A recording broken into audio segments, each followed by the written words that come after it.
Cela fait maintenant plus de 3 ans que j'ai découvert le business du dropshipping. Et ce n'est qu'en décembre 2021 que j'ai décidé de me concentrer afin de me mettre à fond dans ce business. Après des mois et des mois de galère, j'ai finalement réussi à générer plus de 1300 € de chiffre d'affaires en seulement 13 jours. Et voici comment j'ai réussi à le faire. Pour commencer, je me suis rendu sur un site qui s'appelle PP Ads afin de trouver un produit gagnant, c'est-à-dire un produit intéressant et qui pourrait bien se vendre. Après des heures et des heures à traîner sur le site de PP Ads, j'ai finalement réussi à trouver ce produit. Donc ce produit, c'est un rasoir. C'est un rasoir qui permet de raser. Ben ouais, logique. Une fois le produit trouvé, il faut créer le site web. Et pour cela, j'ai trouvé un concurrent qui avait un site qui était plutôt pas mal. Donc j'ai essayé de m'en inspirer un peu. J'ai pas copié-collé, j'ai juste essayé de m'en inspirer. J'ai pris les grandes lignes, j'ai fait mon site à moi. J'ai été original, j'ai pas copié-collé du tout. Bombastic side eye. Criminal offensive side eye. Après de longues heures de charbon, voici le site que j'ai créé. Donc un site qui est plutôt pas mal. En vrai, je suis chaud, hein. Je suis chaud. J'aime bien. Pour la publicité, j'ai utilisé la plateforme de TikTok Ads. Parce que TikTok c'est moins cher par rapport à Facebook. Simple, basique. Donc j'ai créé une campagne EBO. J'ai mis 3 adsets. J'ai mis un broad, c'est-à-dire intérêt large. Enfin, je n'ai ciblé aucun intérêt d'ailleurs. Et ensuite, j'ai mis 2 adsets avec des intérêts ciblés. Et le tout avec un budget de 60 €. Et j'ai programmé tout ça pour le lendemain à minuit 10. Et je suis allé me coucher tranquillement. Samedi, le 2 juillet, 9h07. La première des choses que je fais, c'est prendre mon téléphone. Et là, j'ai 0 notification de Shopify. En gros, j'ai 0 vente. La journée commence très mal. Le temps passe et il est 17h. Toujours pas de vente. Je me demande c'est quoi le souci. Je vais regarder mon site, tout va bien, tout est ok. Je vais regarder mes campagnes, tout va bien, tout est ok. Et dans ce cas, pourquoi je n'ai pas de vente? 19h14. Pendant que je bossais dur, j'entends une notification. Une vente de 18 €. Et là, j'ai commencé à aller mieux. Ah là, on est bien. Ensuite, 20h. Une seconde vente. Et ensuite, 22h. Une autre vente. Et on a fini la journée avec un chiffre d'affaires de 57 € pour juste 29 $ de dépenses publicitaires. Donc le soir, j'ai pris mon PC et j'ai analysé mes statistiques. J'ai vu que j'avais un taux de conversion qui était plutôt très bas. Plein d'ajouts au panier, mais pas assez de personnes qui achetaient. J'ai donc décidé de changer de marché parce qu'avant j'étais au Mexique. Donc là maintenant j'ai décidé de viser l'Espagne. Dimanche 23 juillet, pareil, on fait 3 ventes, mais avec un taux de conversion qui était plutôt élevé. Et on finit la journée avec un chiffre d'affaires de 67 € et 58 € en dépenses pub. Le jour suivant, 4 ventes. Donc chiffre d'affaires 82 € et budget pub 64 €. On était en perte ce jour-là.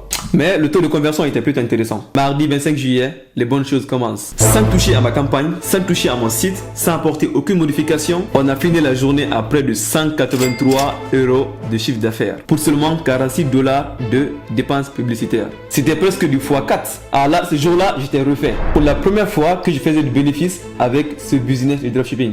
Donc ce jour, on a fait un bénéfice de 48 $. Mais cette joie, elle n'a pas duré assez longtemps.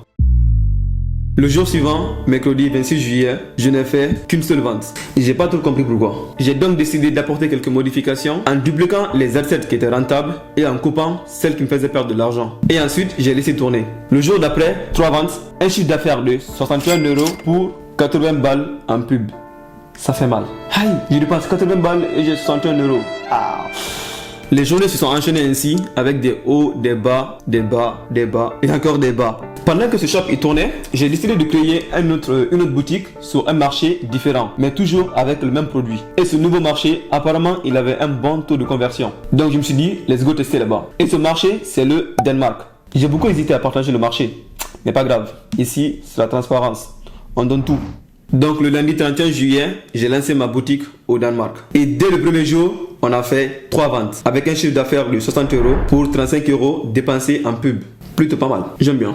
Le jour suivant, 0 vente. Après c'est logique, TikTok avait bloqué mon compte. Donc c'est logique, c'est logique. Mercredi 2 août, 2 ventes. Jeudi 3 août, boum, c'est explosé. On finit la journée avec 6 ventes. Un chiffre d'affaires de 140 € pour juste 37 € dépensés en pub. Ah, ça tech la vida. En tout, du 22 juillet au 4 août, sur l'ensemble des 2 shops, j'ai généré plus de 1300 € de chiffre d'affaires. 780 € dépensés en pub. 638 € pour le coût des produits. Et donc, est-ce que j'ai été rentable? C'est ça le plus important. Moi, je pense que la question, elle est vite répondue. Eh bien, durant cette période, j'ai fait un bénéfice de moins 118 euros. Donc non, j'ai pas été rentable. Mais, c'est bien, c'est une bonne expérience. J'ai appris, j'ai vu pourquoi j'ai pas été rentable et on va essayer de faire mieux la prochaine fois. Allez, peace out. Oh, attends. T'as cru que la vidéo elle est finie? Non, elle n'est pas encore finie. Dans la vidéo, je n'ai montré que des screenshots et j'ai oublié de faire des screen vidéos parce que parfois il y a des personnes qui vous montrent des résultats alors que c'est des trucs qui sont fake. Donc là, c'est l'heure de vérifier. Je vais partager des screen vidéos. Donc c'est la période, c'est du 22 juillet. Du 22 juillet au 4 août. Ok? Donc je fais apply. Donc là, sur la première boutique, enfin j'actualise. Là, ça a actualisé pour la date d'aujourd'hui. Mais moi, je pars sur la date du 22 juillet au 4 août. Donc quand je fais apply, on voit que j'ai généré 933 balles sur la boutique 1. Et si on repart sur la deuxième boutique, on va dashboard, on sélectionne la même période. 22 juillet au 4 août. On fait apply. 2745 crons. Ça correspond à je ne sais plus combien. Mais quand tu fais la somme des chiffres de la boutique là et celle de l'autre boutique, ça fait plus de 1300 balles. Donc aujourd'hui, j'ai coupé le produit, j'ai coupé la boutique, tout est déjà arrêté. Parce qu'au final, j'ai vu que le produit n'était pas un produit de qualité. Donc j'ai tout coupé. Et voilà. Allez, maintenant je te laisse. Peace out.